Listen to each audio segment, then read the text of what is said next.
അനുഗ്രഹീതമായ ഈ നല്ല സമയത്തിനെ ഓർത്ത് ദൈവത്തിന് സ്തോത്രം ചെയ്യുന്നു. അവിടുന്ന് നമ്മോട് ഹൃദ്യമായി ഇടപെടുവാൻ, നമ്മോട് സംസാരിക്കുവാൻ ദൈവമേ അവിടുന്ന് ആടിയങ്ങളെ ഒരുക്കണമേ എന്ന് നമുക്ക് പ്രാർത്ഥിക്കാം. നമുക്ക് അല്പനേരത്തെ ചിന്തയ്ക്കായി വളരെ സുപരിചിതമായ ഒരു വേദഭാഗം നമുക്ക് ചിന്തയിലേക്ക് കൊണ്ടുവരാം. മത്തായിയുടെ സുവിശേഷം അതിൻ്റെ 9-ാം അധ്യായം 22-ാം വാക്യം. संत मत्ती का सुसमाचार 9वां अध्याय 22वां वचन. हालेलुया. 22ാമത്തെ വാക്യം.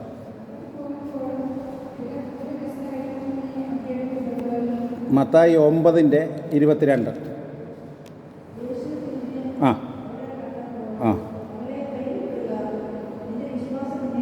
മതി. യേശു തിരിഞ്ഞ് അവളെ കണ്ടപ്പോൾ മകളെ ധൈര്യപ്പെടുക. Jesus turned him about, daughter be of good courage. Yeshu തിരിഞ്ഞ് അവളെ കണ്ടു. ഇതിൻ്റെ പശ്ചാത്തലമൊക്കെ നമുക്കറിയാം. വളരെ സുപരിചിതമായ വേദഭാഗം. ഞാൻ അതിലേക്ക് പോകുന്നില്ല, സംഭവത്തിലേക്ക് പോകുന്നില്ല. യേശു turned himself and looked to her and told, be of courage. അവൾ തിരിഞ്ഞിട്ട് യേശു കർത്താവ്. ഇത് ദൈവം നേരത്തെ അറിഞ്ഞ് എന്താണ് ഇതിൻ്റെ പിന്നിലുള്ള കാര്യങ്ങളെല്ലാം ദൈവത്തിന് നന്നായിട്ടറിയാം. നിരവധി വർഷമായി ശാരീരികമായ ബലഹീനതയായിരിക്കുന്ന ഒരു സ്ത്രീ വലിയ ജനത്തിരക്കേറിയ ദൈവത്തിൻ്റെ യേശുവിൻ്റെ സഞ്ചാരത്തിൻ്റെ ഇടയിലൂടെ ചെന്ന് അവൻ്റെ വസ്ത്രത്തിൽ തൊടുന്നതാണ് പശ്ചാത്തലം. അപ്പോൾ അവനിൽ നിന്ന് ശക്തി പുറപ്പെട്ടു, അവൾക്ക് സൗഖ്യം നൽകി എന്ന് പറയുന്ന രംഗങ്ങളും ഉണ്ട്. മറ്റു സുവിശേഷങ്ങളിലും ഇത് രേഖപ്പെടുത്തിയിരിക്കുന്നു. എന്നാൽ അതിലേക്കല്ല ഞാൻ നമ്മുടെ ശ്രദ്ധയെ കൊണ്ടുവരാൻ ശ്രമിക്കുന്നത്. യേശു തിരിഞ്ഞ് അവളെ കണ്ടു. ഹല്ലേലൂയ. ദൈവത്തിൻ്റെ കരങ്ങളിൽ നമുക്ക് സമർപ്പിക്കാം. നമ്മുടെ ജീവിതയാത്രയിൽ എവിടെയെങ്കിലും ദൈവം തിരിഞ്ഞു വന്ന് നമ്മോട് സംസാരിച്ചിട്ടുണ്ടോ? നമ്മുടെ ജീവിതത്തിൻ്റെ ഈ കാലഘട്ടം വരെ എവിടെയെങ്കിലും ദൈവം എൻ്റെ ജീവിത മേഖലയിൽ തിരിഞ്ഞു വന്ന് എന്നോട് ഇടപെട്ടിട്ടുണ്ടോ? ദൈവം തിരിഞ്ഞെന്നോട് സംസാരിക്കാൻ ശ്രമിച്ചിട്ടുണ്ടോ? ദൈവം എന്നോട് തിരിഞ്ഞ് ഇടപെടുക എന്ന് പറഞ്ഞാൽ he is need to deal with you personally, internally. ദൈവം ഏതെങ്കിലും സമയത്ത് തിരിഞ്ഞെൻ്റെ ജീവിതത്തിൽ വന്ന് ബന്ധപ്പെട്ടിട്ടുണ്ടോ? ഏതെങ്കിലും ജീവിത അനുഭവങ്ങളിൽ, ഏതെങ്കിലും കാലഘട്ടത്തിൽ ദൈവം എൻ്റെ അടുത്ത് തിരിഞ്ഞു വന്ന് എന്നോട് ഇടപെടുന്നത് കേൾക്കാനോ കാണാനോ കഴിയാതിരുന്നിട്ടുണ്ടോ? ഹല്ലേലൂയ. ഇന്ന് പകൽക്കാലം ദൈവം തൻ്റെ ഭക്തർ തൻ്റെ സന്നിധിയിലേക്ക് അടുത്ത് വരുന്നവരുടെ മേൽ തിരിഞ്ഞ് ഇടപെടുന്നതാണ്. ഹാലലുയ. അതിൻ്റെ മുകളിലുള്ള വചനത്തിൽ ഒരു പള്ളിപ്രമാണി, ഹാലലുയ, അവൻ അവരോട് സംസാരിച്ചിരിക്കുമ്പോൾ പള്ളിപ്രമാണിയല്ല, ഒരു പ്രമാണി വന്ന് അവനെ നമസ്കരിച്ച്, എൻ്റെ മകൾ ഇപ്പോൾ മരിച്ചുപോയി, നീ വന്ന് കൈവച്ചാൽ അവൾ സുഖം പ്രാപിക്കും. ശ്രദ്ധിക്കണം, നീ വന്ന് കൈവച്ചാൽ അവൾ സുഖം പ്രാപിക്കും. പ്രമാണിയാണ് പറയുന്നത്. യേശു പറയുന്നത്, ഞാനിവിടെ നിന്നങ്ങ് പറഞ്ഞാൽ പോരാ, ഞാനിപ്പോൾ അവിടെ വരേണ്ട കാര്യമുണ്ടോ എന്ന് നമ്മൾ ചോദിക്കുമല്ലേ. ലോകം ചോദിച്ചെന്നിരിക്കാം. കർത്താവ് പറഞ്ഞു, ഞാൻ വന്നു. ഇത് അവൾ ദൈവസന്നിധി ചെല്ലുകയാണ്. ഇത് പ്രമാണി യേശുവിൻ്റെ അടുത്ത് എന്നിട്ട് പറയും, നീ വന്നാൽ അവിടെയായിരിക്കുന്ന എൻ്റെ മകൾ സുഖം പ്രാപിക്കും. പ്രമാണിയുടെ ഉറപ്പ്, പ്രമാണിയുടെ ഇത് ഒരുവളുടെ നേരിട്ടുള്ള വിശ്വാസം. അവിടെ കർത്താവ് തിരിഞ്ഞ് അവളോട് സംസാരിക്കുന്നു. Hallelujah, hallelujah, hallelujah. ഇന്ന് ദൈവം നമ്മുടെ ജീവിതത്തിൻ്റെ പല മേഖലകളിലും തിരിഞ്ഞ് നമ്മോട് സംസാരിക്കുവാൻ തടസ്സമായി, അല്ലെങ്കിൽ അത് ശ്രവിക്കുവാൻ, അത് മനസ്സിലാക്കുവാൻ നമുക്ക് കഴിയാത്തതിൻ്റെ മെയിൻ കാരണം എന്ന് പറഞ്ഞാൽ ഹല്ലേലൂയ, ഭയമാണ്.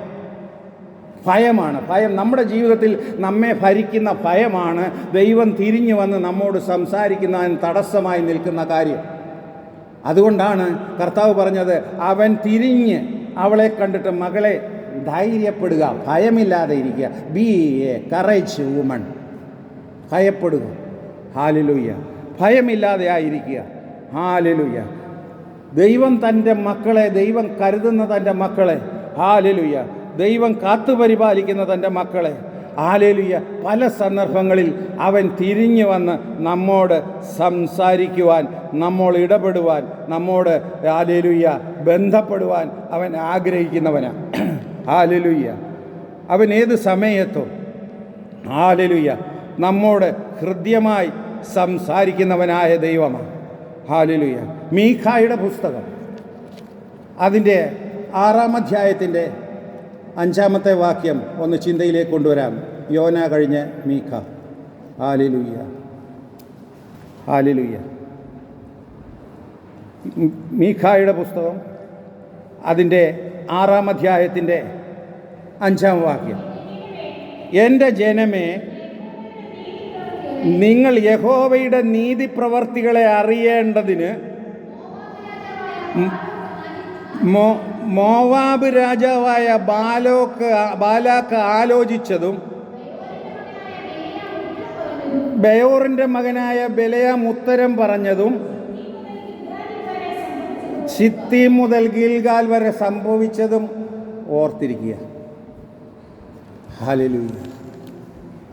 ഹല്ലേലൂയ. ദൈവം അവിടെ മീഖാ പ്രവാചകൻ പറയുകയാണ്, എൻ്റെ ജനമേ, എൻ്റെ ജനമേ, നിങ്ങൾ യഹോവയുടെ നീതിപ്രവർത്തികളെ അറിയേണ്ടതിന്, ദൈവത്തിൻ്റെ പ്രവൃത്തി അറിയേണ്ടതിന് ഒരു കാര്യം മനസ്സിലാക്കുക എന്ന് പറഞ്ഞിട്ട് പഴയ ഒരു സംഭവത്തെ എടുത്തു കാണിക്കുകയാണ്. എൻ്റെ ജനമേ, ദൈവത്തിൻ്റെ നീതിപ്രവൃത്തി എങ്ങനെയെന്ന് നിങ്ങൾ മനസ്സിലാക്കേണ്ടതിന് ഞാനൊരു കഥ പറഞ്ഞു തരാം, അല്ലെങ്കിൽ ഒരു സംഭവം പറഞ്ഞു തരാം. മീഖാ പ്രവാചകൻ ഇസ്രായേലിനോട് പറയുകയാണ് ദൈവത്തിൻ്റെ നീതിപ്രവൃത്തികൾ കാണേണ്ടത് എങ്ങനെയാണ്. ഹല്ലേലൂയ. ഹല്ലേലൂയ. മോവാബ് രാജാവായ ബാലാക്കിൻ്റെ പ്രവൃത്തിക്കെതിരെ ബയോറിൻ്റെ മകനായ ബെലയാം ചെയ്തതും അവർ ആ ദേശം അനുഭവിച്ചതും അങ്ങ് ഓർത്താൽ മതി. ഹല്ലേലൂയ. ഹല്ലേലൂയ. എന്താണ് ബാലാക്കും ബെലയാമിൻ്റെ കഥ നമുക്കറിയാം, വളരെ സുപരിചിതമായി അറിയാവുന്ന സംഭവങ്ങളാണ്. ഹല്ലേലൂയ. ഇസ്രായേൽ ജനത്തെ, വാഗ്ദത്ത ഇസ്രായേൽ ജനത്തെ യഹോവയായ ദൈവം ഒരു പ്രത്യേക നാട്ടിൽ നല്ല മിസ്രദേശത്തു നിന്ന് വിടുവിച്ച്, വേർപാടോടുകൂടി വിടുവിച്ച്, ഹല്ലേലൂയ, ഒരു മരുഭൂപ്രയാണത്തിലൂടെ നടത്തിയത് അവരുടെ കയ്യിലെ ആസ്തി കണ്ടിട്ടോ, അവരുടെ ബലം കണ്ടിട്ടോ, അവരുടെ കായബലം കണ്ടിട്ടോ, അവരുടെ അല്ലെങ്കിൽ യുദ്ധത്തിൻ്റെ ശക്തിയോ ആയുധങ്ങളോ കണ്ടിട്ടോ ഒന്നുമല്ല. അവരുടെ കയ്യിൽ ഈ പറഞ്ഞതൊന്നുമില്ലായിരുന്നു. നിസ്സഹായരായി ജോലി ചെയ്യുന്ന ഒരു പറ്റം ജനങ്ങൾ, ഇഷ്ടികച്ചൂളയിൽ കഷ്ടപ്പെടുന്ന ഒരു പറ്റം ജനങ്ങൾ, അവർക്ക് ആയുധമായിട്ടുള്ളത് അവരുടെ കണ്ണുനീര് അല്ലെങ്കിൽ അവരുടെ കഷ്ടപ്പാട് മാത്രമേ ഉള്ളൂ. പക്ഷേ യഹോവ വിളിച്ചുകൊണ്ട് പോയത് ഒരു ദിവസത്തേക്കുള്ള വഴിയിലല്ല, 4 ദിവസത്തേക്കുള്ള വഴിയിലല്ല, 40 ദിവസത്തേക്കുള്ള വഴിയിലൂടെയല്ല, 40 സംവത്സരം വിളിച്ചുകൊണ്ട് പോയെങ്കിൽ, ഹല്ലേലൂയ, യഹോവ ഈ വഴികളിലൂടെ കൊണ്ടുപോകുന്നതെല്ലാം ഒരു പിക്നിക്കിന് പോയ പോലെയല്ല. അവിടെയെല്ലാം ദുർഘടങ്ങളുണ്ടായിരുന്നു, അവിടെയെല്ലാം പ്രതിസന്ധികളുണ്ടായിരുന്നു, അവിടെയെല്ലാം പ്രതികൂലങ്ങളുണ്ടായിരുന്നു, അവിടെയെല്ലാം കുറവുകളുണ്ടായിരുന്നു, ഇല്ലായ്മയുണ്ടായിരുന്നു. ഹല്ലേലൂയ. അവർക്ക് വിശന്ന അനുഭവങ്ങൾ, അവർക്ക് ദാഹിച്ച അനുഭവങ്ങൾ, അവർ വേദനിച്ച അനുഭവങ്ങൾ, അവർ ശൂന്യത അനുഭവിച്ച അനുഭവങ്ങൾ ഉണ്ടായിരുന്നു. പക്ഷേ ഒരുവൻ മുൻപടയായി മുന്നിലുണ്ടായിരുന്നു. ഹല്ലേലൂയ. പകൽ മേഘസ്തംഭമായും രാത്രി അഗ്നിത്തൂണായും അവരുടെ മേൽ നിന്ന ഒരു കരം, ഒരു വലിയ ദൈവത്തിൻ്റെ കരമുണ്ടായിരുന്നു. ആ കുടക്കീഴിൽ, ആ കരത്തിൻ്റെ കീഴിലായിരുന്നത് കൊണ്ട് അവർ വിശപ്പ് അനുഭവിച്ചില്ല, അവരുടെ ചെരുപ്പ് തേഞ്ഞില്ല എന്ന് പറഞ്ഞാൽ അവർ ക്ഷീണിച്ചില്ല. ഹല്ലേലൂയ. അവരെ കാത്തു സൂക്ഷിച്ച് പരിപാലിച്ച് മുന്നോട്ട് നടന്നു. വചനം പറയുന്നു, മേഘം നിൽക്കുമ്പോൾ അവർ പാളയമടിക്കും, എന്നിട്ടവരെ ദൈവത്തെ ആരാധിക്കും, റെസ്റ്റ് എടുക്കും. മേഘം ചലിക്കാൻ തുടങ്ങുമ്പോൾ അവർ മുന്നോട്ട് നീങ്ങും. ദൈവം നേരിട്ടിടപെടുന്ന കണ്ടോ? ഹല്ലേലൂയ. ദൈവം അവരോട് ഇടപെടുന്ന കണ്ടോ? അങ്ങനെ ഇവർ ഹല്ലേലൂയ യാത്ര ചെയ്ത് ഹല്ലേലൂയ ഫൈനൽ പൊസിഷനിലെത്താൻ അടുത്ത് വന്നിരിക്കുന്നു. ഹല്ലേലൂയ. ഇസ്രായേൽ ജനം യെരിഹോവിൻ്റെ അടുത്തൂടെ, യെരിഹോയ്ക്കകത്ത് കയറി കോട്ട പിടിച്ചടക്കിയാണ് ഇസ്രായേൽ ജനം കനാൻ ദേശം സ്വന്തമാക്കേണ്ടത്. യെരിഹോവിൻ്റെ അടുത്തുകൂടി മൊവാബ് ദേശത്ത് ചെന്ന് പാളയമടിച്ചു. മൊവാബ് ദേശത്ത് ചെന്ന് പാളയമടിച്ചു. ഇനി അല്പം കൂടെ ഉള്ളൂ വാഗ്ദത്ത പ്രദേശം നേടിയെടുക്കുവാൻ. അങ്ങനെ മൊവാബ് ദേശത്ത് ചെന്ന് പാളയമടിച്ചപ്പോൾ മൊവാബ്യർ ഇസ്രായേൽ ജനത്തെ കണ്ട് ഭയന്നു. മൊവാബിയർ ഒരു രാജ്യമാണ്, അവർക്കൊരു രാജാവുണ്ട്. ഇവർക്ക് രാജാവില്ല, ഒരു പറ്റം ജോലിക്കാർ, ഇവർക്ക് രാജാവില്ല, ഒന്നുമില്ല, ലോകപരമായി രാജാവില്ല. മൊവാബ്യ ദേശത്തൊരു രാജാവുണ്ട്, ആ രാജാവിൻ്റെ പേരാണ് ബാലാക്ക്. അവർക്കൊരു പട്ടാളമുണ്ട്, അവർക്കൊരു സംവിധാനങ്ങൾ, അതിൻ്റെ വേല സകലതുമുണ്ട്. എന്നിട്ട് ആയുധമില്ലാത്ത, ഒന്നുമില്ലാത്ത ഈ ജനത്തെ കണ്ടു ഭയന്നു. ആയുധമുള്ള രാജാവ് ആയുധമില്ലാത്ത ഓഫ് ഹാൻഡഡ് പീപ്പിൾസിനെ കണ്ടിട്ട് ഭയന്നു. Hallelujah, hallelujah. എൻ്റെ ജീവിത യാത്രയുടെ മുന്നിൽ നിനക്ക് വിരോധമായി നിൽക്കുന്നവൻ നിന്നെ കണ്ട് ഭയക്കണമെങ്കിൽ അവൻ്റെ കരത്തിൻ കീഴെ നീ എത്ര കണ്ട് ഉറപ്പോടെ നിൽക്കുന്നു എന്നുള്ള ആത്മബലമാണ് ഹല്ലേലൂയ എൻ്റെ ശക്തി എന്ന് പറയുന്നത്, എൻ്റെ ബലമെന്ന് പറയുന്നത്. Hallelujah, hallelujah. മൊവാബ്യരവരെ കണ്ടിട്ട് പറഞ്ഞു, അവിടെ എഴുതി വച്ചിരിക്കുന്നത് ഇവർ നമ്മളെ നക്കിക്കളയും എന്ന് പറഞ്ഞാൽ കത്തിച്ച് കളയും, ഇവരില്ലാതാക്കി കളയും. ഹല്ലേലൂയ. അവരെ കണ്ട് ഭയന്നു. രാജാവ് പറഞ്ഞു, ഇവരോട് വാളും കൊണ്ട് ചെന്ന് രക്ഷപ്പെടാൻ പറ്റത്തില്ല, ഇവർ നമ്മുടെ ദേശത്ത് വന്ന് പാളയം അടിച്ചിരിക്കുക. ഇസ്രയേലി ലോഗ് मोवाबी देशों में आके अपना तंबू बिछाया. मोवाब का राजा देख करके घबरा गया. अब उनका शक्ति से इनको डरा नहीं सकता है, हार नहीं सकता है. ഇസ്രയേൽ രാജാവ് ആലോചിച്ചു, മൊവാബ് രാജാവ് ആലോചിച്ചു, എന്ത് ചെയ്യും?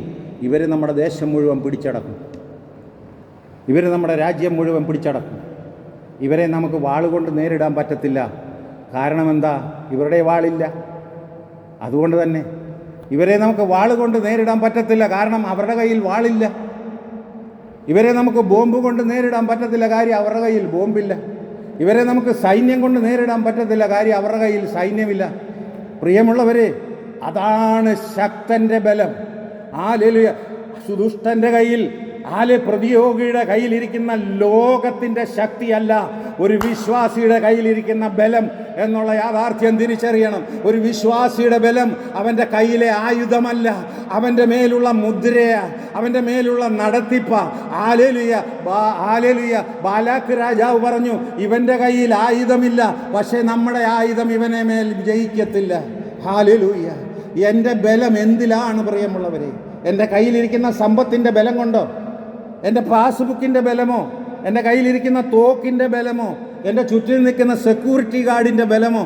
സെക്യൂരിറ്റി ഗാർഡല്ലേ ഇന്ത്യയുടെ ഒരു പ്രധാനമന്ത്രിയെ വെടിവെച്ച് കൊന്നത്? എന്തിൻ്റെ സുരക്ഷിതത്വത്തിലാണ്? ഒരു വിശ്വാസിയുടെ ബലം ആയുധങ്ങളെ വെല്ലുന്ന, പടക്കോപ്പുകളെ വെല്ലുന്ന ഒരു വലിയതായ ഒരു ഹല്ലേലൂയ കവചമുണ്ട്. ബാലാക്ക് പറഞ്ഞു, നമ്മുടെ ആയുധം ഇവരുടെ സംരക്ഷണത്തിന് അതീതമല്ല. Hallelujah, hallelujah, hallelujah. അതുകൊണ്ട് നീ എന്താ ചെയ്യേണ്ടത്? അവരിരുന്ന് ആലോചിച്ചിട്ട് പറഞ്ഞു, ഇവരെ പരാജയപ്പെടുത്താൻ ഒറ്റപ്പണിയേ ഉള്ളൂ, യുദ്ധമോ പട്ടാളം കൊണ്ടോ പറ്റത്തില്ല. ഇവരുടെ മേൽ ശാപം വരുത്തുക, ഇവരുടെ മേൽ ശാപം വരുത്തുക. ശാപം ഇവർക്ക് കിട്ടിയാൽ ഇവർ പുക പോലെ തീർന്നു, ചാരമാവും, നശിച്ചു പോകും. പ്രിയമുള്ളവരെ, ശാപം അതിന് വലിയ വെയിറ്റുണ്ട്. ദൈവകോപത്തിന് ഭയങ്കര ഭാരമുള്ള കാര്യമാണ് ശാപം. അതിനെന്താ ചെയ്തത്? അതിന് നമ്മുടെ രാജ്യം, ഇവരെ ആര് ശപിക്കും? ഞാനിവിടെ നിന്ന് ശപിച്ചാലൊന്നും കാര്യം നടക്കത്തില്ല. ശപിക്കാൻ അതോറിറ്റി ഉള്ളവൻ വേണം ശപിക്കാൻ. ചുമ്മാ ആരെങ്കിലും ഒരാൾ നീ നേരെ ആവത്തില്ല, അല്ലെങ്കിൽ നീ ഇങ്ങനെ പോകും, നീ നശിച്ചു പോകും, നീ ഇങ്ങനെ പോകും, അതൊന്നും നടക്കാൻ പോകുന്നത്. എന്നാൽ പിന്നെ ഇന്ത്യയുടെ ബോർഡറിൽ, പാകിസ്ഥാൻ്റെ ബോർഡറിൽ ചെന്ന് നിന്ന് അവരെ അങ്ങ് ശപിച്ചാൽ പോരാ, വെറുതെ പട്ടാളത്തിന് കാശ് കൊടുക്കണ്ടല്ലോ. ശാപത്തിനുള്ള അതോറിറ്റി ഉള്ളവൻ ശപിക്കണം, എങ്കിൽ മാത്രമേ ആ ശാപമേക്കത്തുള്ളൂ. അല്ലാതെ വേറൊരു വ്യക്തി നീ ഇങ്ങനെ ആകൂടാ, നീ ഇങ്ങനെ ആകുമെന്ന് പറഞ്ഞാൽ അതൊന്നും ആ വായുടെ ശബ്ദം എവിടം വരെ ചെല്ലുന്നു അവിടം വരേ ഉള്ളൂ. അതിനൊന്നും ഒരു ബലവുമില്ല. അതുകൊണ്ട് ആ മോവാബ് ദേശത്ത് അതിന് പറ്റിയ അതോറിറ്റി ഉള്ളവനില്ല. അവർ ഹല്ലേലൂയ ഒരു പ്രവാചകനെ കണ്ടെത്തി, അതാണ് ബിലയാം പ്രവാചകൻ. അവർ ചെന്ന് തപ്പി കണ്ടുപിടിച്ചു ബിലയാം എന്ന് പറയുന്നവന്. ബിലയാമിൻ്റെ അടുത്ത് രാജാവ് ചെന്നത് കുറേ ദ്രവ്യങ്ങളുമായിട്ടാണ്, കുറേ സ്വർണം, കുറേ പൈസ, എന്തൊക്കെയോ കാര്യങ്ങളും, ഒരുപാട് പണം കൊണ്ട്. ഇന്നും അങ്ങനെയല്ലേ? തീവ്രവാദികൾക്ക്, വിദേശ ദുഷ്ടശക്തികൾ വ്യക്തികൾക്ക് പണം കൊടുത്തിട്ട് രാജ്യത്തെ ആക്രമിക്കാനും അതിക്രമിക്കാനും ഒക്കെ പ്രലോഭിപ്പിക്കാറുണ്ട്.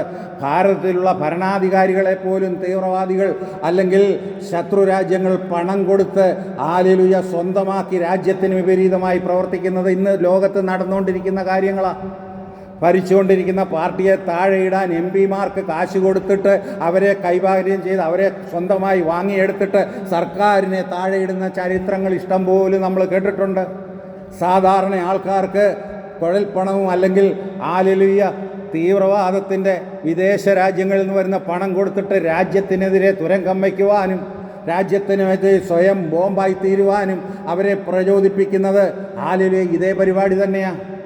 ബിലെയാം പ്രവാചകൻ്റെ അടുത്ത് ധാരാളം പണം കൊടുത്തിട്ട് അവനോട് രാജാവിൻ്റെ ഭൃത്യന്മാർ പറഞ്ഞു, ഇങ്ങനെ പറയണം, നീ ഒരു കാര്യം മാത്രം ചെയ്താൽ മതി, നീ ഒന്ന് മാത്രം ചെയ്താൽ മതി, നീ നിൻ്റെ ശക്തിയോടെ എഴുന്നേറ്റ് നിന്ന് ഇസ്രയേലിനെ ശപിക്കണം, ബാക്കി ഞങ്ങളേറ്റു, ബാക്കി കാര്യം ഞങ്ങളേറ്റു, നീ ഇത്രയും ചെയ്താൽ മതി. ഈ പണം കണ്ട് മഞ്ഞളിച്ചു പോയി ബിലെയാം. ഇത് എൻ്റെ 3 ജന്മത്തിൽ ഉണ്ടാക്കാൻ പറ്റാത്ത തുകയാണ്.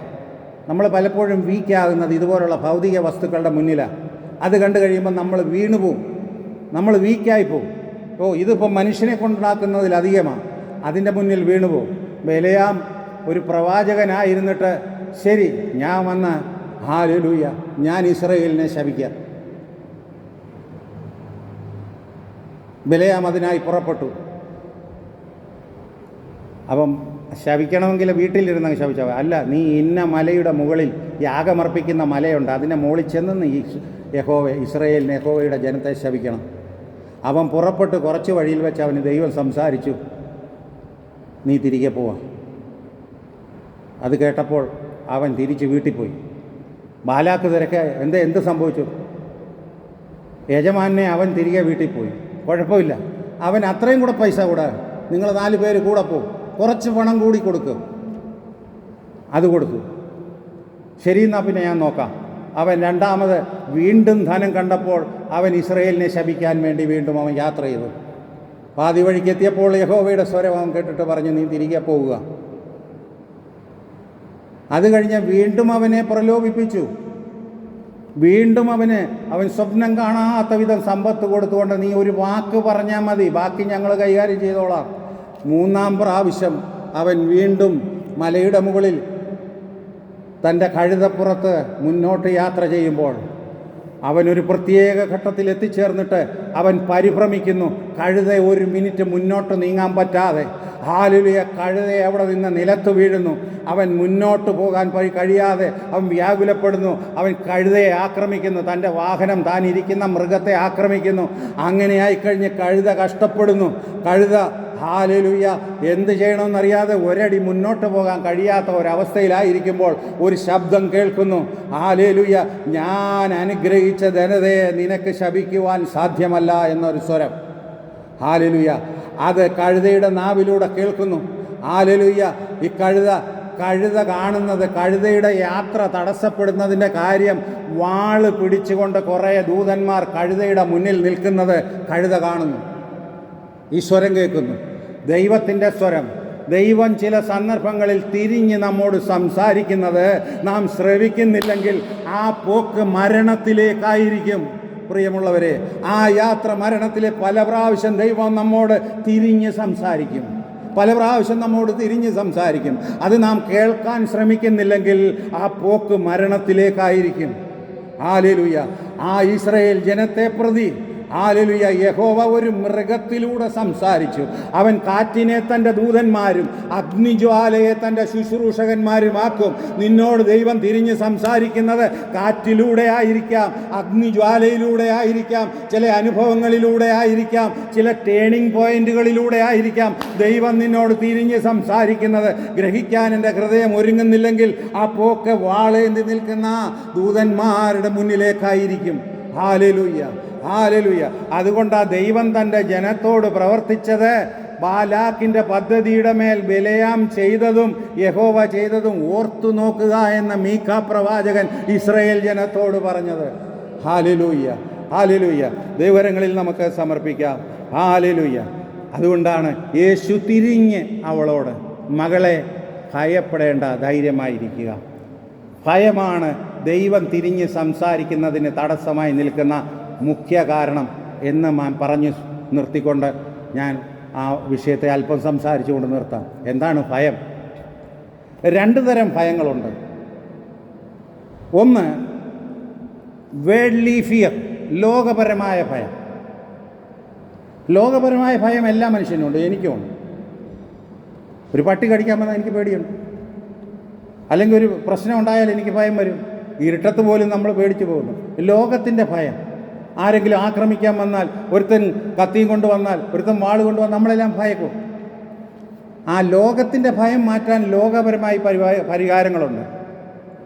എനിക്ക് ലോകത്തിൻ്റെ പേടിയുണ്ടെങ്കിൽ എൻ്റെ ലോകത്തിൻ്റെ പേടിയിൽ നിന്ന് മാറ്റാൻ എനിക്ക് സെക്യൂരിറ്റിയെ നിർത്തിയാൽ മതി. മന്ത്രിമാർ എത്ര സെക്യൂരിറ്റിയെ നിർത്തിയിരിക്കുന്ന, ലോകത്തിൻ്റെ ഭയമുണ്ട്, വല്ലവരും വന്ന് ആക്രമിക്കും. മുഖ്യമന്ത്രി എത്ര വാഹനങ്ങളാണ് മുന്നിലും പിന്നിലും, ലോകത്തിൻ്റെ ഭയമുണ്ട്. പ്രധാനമന്ത്രി, ബ്ലാക്ക് ക്യാറ്റ്, എത്രയോ 4 ചുറ്റിനും സെക്യൂരിറ്റി ഗാർഡുണ്ട്. ലോകത്തിൻ്റെ ഭയം മാറ്റാൻ മരുന്നുണ്ട്. ലോകത്തിൻ്റെ ഭയം മാറാൻ വേറെ എന്തെല്ലാം പരിപാടികളൊക്കെ ചെയ്യാം. പക്ഷേ വേറൊരു ഭയമുണ്ട്, അതിനേക്കാൾ ഭയാനകമായൊരു ഭയമുണ്ട്. അതാണ് ഇന്നർ ഫിയർ, ആന്തരിക ഭയം. ആന്തരിക ഭയം ഒത്തിരി വിശദീകരിക്കേണ്ട ഒരു വിഷയമാണ്. ഞാനത് വളരെ ചുരുക്കി പറയാം. ആന്തരിക ഭയം എന്ന് പറയുന്നത്, ആന്തരിക ഭയത്തിൻ്റെ അകത്ത് 3 കാര്യങ്ങളാണ്. ഒന്ന് ആൻസൈറ്റി, ആകുലത.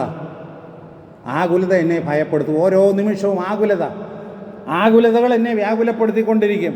ഹല്ലേലൂയ. പിന്നെ രണ്ടാമത്തേത്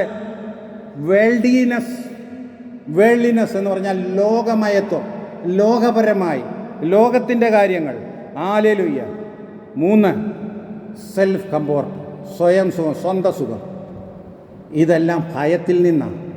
ലോകത്തിൻ്റെ മുന്നിൽ ഞാൻ എന്തൊക്കെയോ ആണെന്ന് കാട്ടിക്കൂട്ടുന്നതിൻ്റെ പിന്നിലെ രഹസ്യം ഒരു വലിയ മനഃശാസ്ത്ര വിദഗ്ധന്മാർ പോലും പറഞ്ഞിട്ടുണ്ട്, നിരവധി പുസ്തകങ്ങളിലുണ്ട്. ലോകത്തിൻ്റെ മുന്നിൽ ഞാൻ സംതിങ് ആണെന്ന് കാണിക്കുന്നത് ഞാൻ ലോകത്തിൻ്റെ മുന്നിൽ അവഗണിക്കപ്പെടുമോ എന്നുള്ള ഭയത്തിൽ നിന്ന്. ആ ഭയം മാറ്റാൻ ഒരു സെക്യൂരിറ്റിയെ നിർത്തിയതുകൊണ്ടാകത്തില്ല. മൂന്നാമത് പറഞ്ഞത് സെൽഫ് കംഫോർട്ട്, സ്വന്തം സുഖം. സ്വന്തം സുഖത്തിന് വേണ്ടി, സ്വാർത്ഥതയ്ക്ക് വേണ്ടി ദൈവത്തിൽ നിന്നകന്ന് സ്വന്തം സുഖം കാണുക എന്ന് പറഞ്ഞാൽ മറ്റുള്ളവരിൽ നിന്ന് ഞാൻ തുച്ഛീകരിക്കപ്പെടുകയും അവഗണിക്കപ്പെടുകയും ചെയ്യുന്നു എന്നുള്ള മനോഭാവം എൻ്റെ തലച്ചോറിനെ ബാധിക്കുമ്പോൾ ഹല്ലേലൂയ, അത് വ്യാകുലതയായി തീർന്ന്, ആൻസൈറ്റിയായി തീർന്ന്, ഹല്ലേലൂയ, എനിക്ക് വേണ്ടി ഹല്ലേലൂയ, അത് പ്രശ്നമായി തീരും. കർത്താവ് വളരെ വ്യക്തമായി പറഞ്ഞു, നമുക്ക് നാളെയെക്കുറിച്ചാണ് ആകുലത. പ്രിയമുള്ളവരെ, നാളെയെക്കുറിച്ച് നമുക്ക് ആകുലതയാണ്. നാളെ എന്നൊന്ന് ഇന്നില്ല. ഈ യാഥാർത്ഥ്യം തിരിച്ചറിയണം പ്രിയമുള്ളവരെ. നാളെ എന്നൊന്ന് ഇന്ന് നമുക്ക് ഇല്ല എന്നുള്ളതാണ്. There is no tomorrow before us. നമ്മുടെ മുന്നിൽ നാളെ എന്നൊന്നില്ല. ഈ യാഥാർത്ഥ്യം ഹൃദയത്തിൽ ഏറ്റെടുത്ത് പറയണം, നാം വിശ്വസിക്കണം. പക്ഷേ നമ്മുടെ മുന്നിൽ ഇല്ലാത്ത നാളെക്കുറിച്ചാണ് നമുക്ക് വ്യാകുലത. നമുക്ക് നാളെ കാണാൻ പറ്റുമോ? ഇന്നുള്ളത് മതി. കർത്താവ് യേശുക്രിസ്തു പറഞ്ഞതാണ്, ഞാൻ പറയാം. മത്തായിയുടെ സുവിശേഷം 6-ാം അധ്യായത്തിൻ്റെ 34-ാം വാക്യം ഒന്ന് വായിച്ചാട്ടെ. ഈ പറഞ്ഞത് നേരാണോ എന്നറിയാൻ.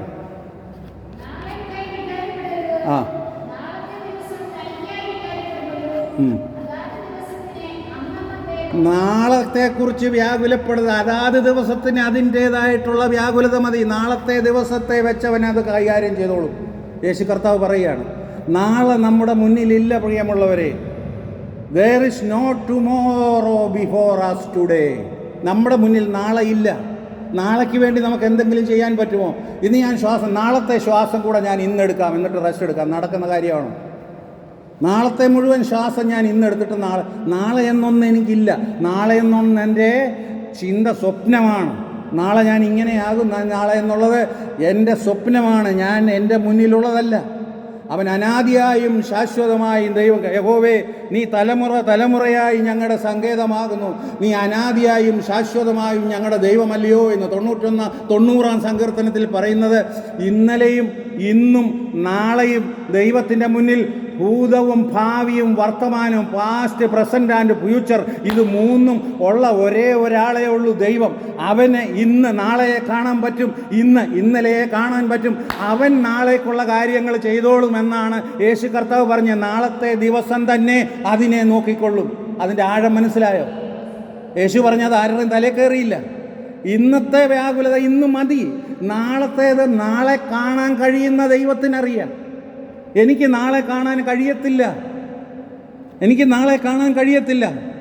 ആ കാണാൻ കഴിയാത്തതിനെക്കുറിച്ചാണ് എനിക്ക് മുഴുവൻ വ്യാകുലതയും. ഇന്നത്തേത് എങ്ങനെയും ആയാലും കുഴപ്പമില്ല, നാളത്തെക്കുറിച്ചാണ്. നാളെ എൻ്റെ മുന്നിലില്ല. നാളെ എങ്ങനെ ഇരിക്കുമെന്ന് പറഞ്ഞു തരാമോ? നാളത്തെ പ്രഭാതവും നാളത്തെ ദിവസം എങ്ങനെ ഇരിക്കും ആർക്കെങ്കിലും പറഞ്ഞു തരാമോ? നാളത്തെ ഒരു നിമിഷം പറയാൻ പറ്റുമോ? നാളെ എൻ്റെ മുന്നിലില്ല. ഇത് വലിയൊരു തത്വമാണ്, കർത്താവ് പറഞ്ഞു പഠിപ്പിച്ച. നാളത്തെ, ഇന്നത്തെ വ്യാകുലത ഇന്ന് മതി. യേശു പറഞ്ഞ, മോളെ ഇന്നത്തെ വ്യാകുലത ഇന്ന് മതി, മോനെ ഇന്നത്തെ വ്യാകുലത ഇന്ന് മതി. നാളെക്കുറിച്ച് നാളെ ചിന്തിച്ചോളൂ. നാളെ എന്ന് പറയുന്നത് അറിയാവുന്നവൻ ഇന്നിരുന്നു കൊണ്ട് നാളെ അറിയാവുന്ന ദൈവം, അത് ചിന്തിച്ചോളൂ. ഹല്ലേലൂയ. മനുഷ്യൻ്റെ ഭയത്തിൻ്റെ മുഴുവൻ കാരണം ആകുലതയാണ്. കർത്താവ് തിരിഞ്ഞ് അവളെ നോക്കിയിട്ട് പറഞ്ഞു, ധൈര്യമായിരിക്കുക, ഭയപ്പെടരുത്. Hallelujah, hallelujah, hallelujah, hallelujah. ദൈവത്തിൻ്റെ കരങ്ങളിൽ ഏൽപ്പിക്കാം. ഹല്ലേലൂയ. ദൈവത്തിൻ്റെ കരങ്ങളിൽ നമുക്ക് നമ്മെ തന്നെ സമർപ്പിക്കാം. ഈ ലോകവും അതിലുള്ളതെല്ലാം ഒഴിഞ്ഞു പോകും. ഹല്ലേലൂയ. ബലിയാം. ഹല്ലേലൂയ. ലോകത്തിന് മുന്നിൽ, ഹല്ലേലൂയ, ഭൗതിക നേട്ടങ്ങളുടെ മുന്നിൽ ഇറങ്ങിത്തിരിച്ചപ്പോൾ ദൈവത്തിനൊരു പദ്ധതിയുണ്ട്. എൻ്റെ നാമം വിളിച്ചപേക്ഷിക്കുന്ന ജനം തങ്ങളെ തന്നെ താഴ്ത്തി തങ്ങളുടെ ദുർമാർഗങ്ങളെ വിട്ട് എന്നിലേക്ക് മുഖമുയർത്തി എന്നെ വിളിച്ചപേക്ഷിക്കുമ്പോൾ ഞാൻ സ്വർഗത്തിലിരുന്ന് അവരുടെ പ്രാർത്ഥന കേട്ട് അവരുടെ പാപങ്ങൾ ക്ഷമിച്ച് അവരുടെ ദേശത്തിന് സൗഖ്യം നൽകും. ആ ഒരു ദൈവം എൻ്റെ മുന്നിലുള്ളതിനാൽ ആര് ശപിച്ചാലും ആ ശാപത്തെ അനുഗ്രഹമാക്കി മാറ്റുന്ന ഒരു ദൈവം നിൻ്റെ മുന്നിലുണ്ട്. ഹല്ലേലൂയ. ദോഷത്തെ നന്മയ്ക്കാക്കി മാറ്റുന്ന ഒരു ദൈവം എൻ്റെ മുന്നിലുണ്ട്. ബലിയാമേ, നീ എങ്ങനെ ശപിക്കാൻ ശ്രമിച്ചാലും എൻ്റെ മക്കളെ ശപിക്കുവാൻ നിനക്ക് കഴിയുകയില്ല.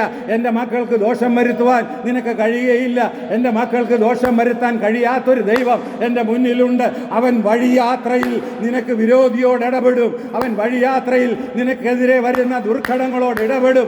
അവൻ വഴിയാത്രയിൽ നിനക്കെതിരായി ഉയർന്നു വരുന്ന ഹല്ലേലൂയ ശത്രുതയ്ക്ക് പരിഹാരമുണ്ടാക്കും. അവൻ നിനക്ക് വിരോധമായി ഉയരുന്ന പ്രതിസന്ധികളെ ഹല്ലേലൂയ അവൻ യാത്രയിൽ ഇടപെട്ട് നിന്നെ നിഷ്വാസനം ചെയ്യും. ഹല്ലേലൂയ. അബിലെ ദൈവം തൻ്റെ മക്കളെ നടത്തിയ വിധം ഒന്ന് ഓർത്തുകൊള്ളുക. ബിലെയാം ഇടപെട്ടത് മറക്കരുത്. മീഖാ പ്രവാചകൻ പറയുകയാണ്, യേശു കർത്താവ് തിരിഞ്ഞ് അവളെ കണ്ടപ്പോൾ, ഹല്ലേലൂയ, മകളെ ധൈര്യപ്പെടുക. രണ്ടാമത് പറഞ്ഞ്, നിന്റെ വിശ്വാസം നിന്നെ രക്ഷിച്ചിരിക്കുന്നു. നിന്റെ വിശ്വാസം എന്ന് പറഞ്ഞാൽ നിന്റെ വിശ്വാസം നിന്നെ രക്ഷിക്കട്ടെ, നിന്റെ വിശ്വാസം നിന്നെ, അങ്ങനെയല്ല അതിൻ്റെ അർത്ഥം. അത് സാത്താൻ പറഞ്ഞു തരുന്ന, നിന്റെ വിശ്വാസം നിന്നെ രക്ഷിക്കട്ടെ, നിന്റെ വിശ്വാസം നിന്നെ രക്ഷിക്കട്ടെ. അങ്ങനെ ഓരോരുത്തരുടെ വിശ്വാസം ഓരോരുത്തരെ രക്ഷിക്കുന്നല്ല. നിന്റെ അറ്റ് പ്രസൻറ്റ് നിന്റെ ഉള്ളിലിരിക്കുന്ന ആ വിശ്വാസം നിന്നെ രക്ഷിക്കും. ഹല്ലേലൂയ. ആ വിശ്വാസമുള്ളത് കൊണ്ടാണ് വലിയ ജനത്തിരക്കിനിടയിലൂടെ അവൾ നുഴഞ്ഞു വന്ന് കർത്താവിനെ തൊട്ടത്. ആ വിശ്വാസമുള്ളത് കൊണ്ടാണ് ഹല്ലേലൂയ പരീശന്മാരും ശാസ്ത്രിമാരും പ്രശ്നം കണ്ടുപിടിക്കാൻ വേണ്ടി ചുറ്റിനും വട്ടം കൂടി നിൽക്കുന്ന സമയത്ത് അതിൻ്റെ ഇടയിലൂടെ എന്തു വന്നാലും വേണ്ടേല എന്ന് പറഞ്ഞ് ചെന്ന് തൊടാൻ ശ്രമിച്ച വിശ്വാസം. Hallelujah, hallelujah, hallelujah. ബ്ലീഡിംഗ് ഉള്ള അല്ലെങ്കിൽ കുഷ്ഠരോഗികൾ, ആലയത്തിനകത്ത് വിശുദ്ധ വസ്തുവിൽ സ്പർശിക്കാൻ കഴിയാത്ത ചില വ്യക്തികളെക്കുറിച്ച് ബൈബിളിലുണ്ട്. കുഷ്ഠരോഗി, മാരകരോഗം, ബ്ലീഡിങ്, ഇങ്ങനത്തെയുള്ള അസുഖമുള്ള ചിരങ്ങുള്ളവർ, ഇതെല്ലാം ലേവ്യ പുസ്തകത്തിലുണ്ട്. അങ്ങനെയുള്ളവരൊന്നും ദൈവത്തിൻ്റെ അടുത്ത് പോകാനോ ആലയത്തിൽ പോകാനോ പുരോഹിതനെ തൊടാനോ നിയമമില്ല. അങ്ങനെയുള്ള ഒരുവൾ നിയമം അവിടെ കിടക്കട്ടെ, ഞാൻ നുഴഞ്ഞു ചെന്ന് അവനെ തൊടും. നിന്റെ വിശ്വാസം നിന്നെ രക്ഷിച്ചിരിക്കുന്നു. അത് അവിടെ കിടക്കട്ടെ. അത് മരണമായിരിക്കാം, അത് കൊല്ലുന്നതായിരിക്കാം. ഹല്ലേലൂയ. അതവിടെ നിൽക്കട്ടെ. ഞാൻ നുഴഞ്ഞവരുടെ ഇടയ്ക്കൂടെ നൊത്തുകയറി ചെന്ന് അവനെ തൊടും. പ്രിയേ, യേശു കർത്താവ് തിരിഞ്ഞ് അവളോട്, എൻ്റെ കർത്താവേ, എൻ്റെ ജീവിതയാത്രയിൽ അവിടുന്ന് എന്നോട് തിരിഞ്ഞ് സംസാരിക്കുവാൻ എപ്പോഴെങ്കിലും ഇടയായിട്ടുണ്ടോ? എന്നോട് തിരിഞ്ഞ്, ഹല്ലേലൂയ, എന്നോട് തിരിഞ്ഞ് ഇടപെടുവാൻ കർത്താവേ അവിടുന്ന് ഇടയായിട്ടുണ്ടോ? ഞാനിത് ഹൃദയത്തിൽ പൂർണ്ണമായി ഹല്ലേലൂയ സമർപ്പിച്ചുകൊണ്ട് അങ്ങയുടെ സന്നിധിയിൽ കർത്താവേ, ജീവിതത്തിൻ്റെ പ്രതിസന്ധിയുടെ നടുവിലും പ്രയാസത്തിൻ്റെ നടുവിലും എനിക്കെല്ലാം ഉണ്ട്, ഞാൻ സംതൃപ്തനെന്ന് കരുതുന്നതിൻ്റെ നടുവിലും ഹല്ലേലൂയ. എനിക്കൊന്നിനും കുറവില്ല, ഞാൻ ആർക്കും ഒന്നും ചെയ്യുകയില്ല, എൻ്റെ കാര്യം എനിക്ക് സ്വന്തം എന്ന് ചിന്തിക്കുന്ന ജീവിതത്തിൻ്റെ നടുവിലും കർത്താവെ എപ്പോഴെങ്കിലും എന്നോട് ഹല്ലേലൂയ തിരിഞ്ഞ് ഇടപെടുവാൻ കഴിയുന്ന ഒരു ദൈവം, ആ ദൈവം എനിക്ക് ധൈര്യം നൽകുന്നതും എൻ്റെ വിശ്വാസത്താൽ എന്നെ ഉറപ്പിക്കുന്നതും എൻ്റെ പാനപാത്രത്തിൻ്റെ ഓഹരിയും ഹല്ലേലൂയ എൻ്റെ അവകാശത്തിൻ്റെ ഓഹരിയുമായി തീരുന്ന ഒരു ദൈവത്തിൻ്റെ കരം എൻ്റെ മുന്നിലുണ്ടെന്നുള്ള യാഥാർത്ഥ്യം തിരിഞ്ഞു കറിഞ്ഞുകൊണ്ട് ഹല്ലേലൂയ ആ ദൈവം ഞങ്ങളെ വീണ്ടും ബലപ്പെടുത്തട്ടെ. ആ ദൈവം നമ്മെ ശക്തീകരിക്കട്ടെ, നമ്മുടെ യാത്രയിൽ കൂടെ ഇരിക്കട്ടെ, നമുക്ക് ആ പ്രത്യാശയുടെ ബലം നൽകട്ടെ, ആ കൃപയുടെ ആ വലിയ ഹല്ലേലൂയ ആ നിശ്ചയം നൽകട്ടെ എന്ന് പ്രാർത്ഥിക്കുന്നു. ഈ വചനങ്ങളാൽ ദൈവം നിങ്ങളെ അനുഗ്രഹിക്കട്ടെ. ഹല്ലേലൂയ. പിതാവിൻ്റെയും പുത്രൻ്റെയും പരിശുദ്ധാത്മാവിൻ്റെയും നാമത്തിൽ ഏൽപ്പിച്ച് പ്രാർത്ഥിക്കുന്നു. കൃപയോടെ കേൾക്കുമാറാകണം നല്ല പിതാവേ. ആമേൻ. എത്ര നല്ലവൻ മതി